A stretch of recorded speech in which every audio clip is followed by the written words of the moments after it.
আজ বরিশাল থেকে দক্ষিণাঞ্চল বরিশাল সদরঘাট থেকে কয়েক লক্ষ মানুষ কর্মব্যস্ত নগরী ঢাকার সদরঘাটে এসেছে, তাও আবার বাংলাদেশের বিলাসবহুল লঞ্চে। যেমন আমার পেছনেই দেখতে পাচ্ছেন আপনার বিলাসবহুল লঞ্চ, বাংলাদেশের সবচেয়ে বড় লঞ্চ। আমি একটু যদি সামনে থেকে দেখাই, একটু আসেন, আমি একটু যদি দেখাই, বাংলাদেশের সবচেয়ে বড় লঞ্চ সুন্দরবন 16।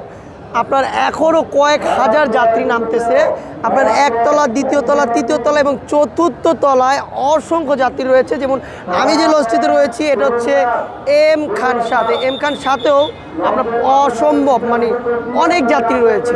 আর এরকম অনেক লঞ্চ আজকে ঢাকায় এসেছে বরিশাল থেকে, যেমন সুরভিনয়, তারপর হচ্ছে সুন্দরবন 11, তারপর হচ্ছে পারাবত 11, পারাবত 18 এবং আপনার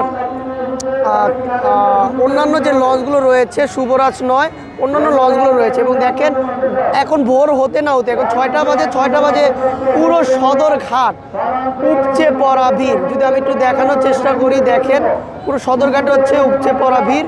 প্রায় কয়েক লক্ষ মানুষ আজকে দক্ষিণাঞ্চল থেকে আসছে। যেমন দক্ষিণাঞ্চলের বরিশাল বিভাগে প্রায় 6টি জেলা রয়েছে, বরিশাল, পটুয়াখালী, পিরোজপুর, বরগুনা, ভোলা এবং ঝালকাঠি যে জেলাগুলো রয়েছে, সেখান থেকে কয়েক লক্ষ মানুষ আজকে ব্যস্ত নগরী ঢাকায় এসেছে এবং বাংলাদেশের সবচেয়ে বড় লঞ্চ ঘাটে এসেছে। এবং আমি যে লঞ্চটিতে উঠেছি এই লঞ্চটি হচ্ছে এম খান সাত, বাংলাদেশের সবচেয়ে বিলাসবহুল লঞ্চ এম খান সাত। এবং দক্ষিণ বন্দরের মানে দক্ষিণাঞ্চলের নদী বন্দরের সবচেয়ে বড় লঞ্চ ঘাট থেকে প্রায় 13টি বিশাল বড় বড় লঞ্চ যাত্রী বোঝাই করে ঢাকার উদ্দেশ্যে ছেড়েছিল, সেগুলোই এখন একের পর এক আসতেছে। যেমন এম খান 27 হচ্ছে 4র্থ স্থানে এবং 5ম স্থানে রয়েছে হচ্ছে সুন্দরবন 16, মানে ঘাটে ভিড়েছে।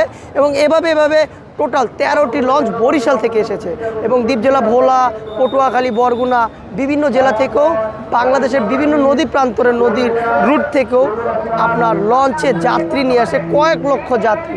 আবারও ব্যস্ত নগরী ঢাকা ফাঁকা, আবারও ব্যস্ততে পুনরায় ভরে যাবে, মানে ঢাকা এখন ভরে যাবে। সব ভালো থাকবেন, আসসালামু আলাইকুম।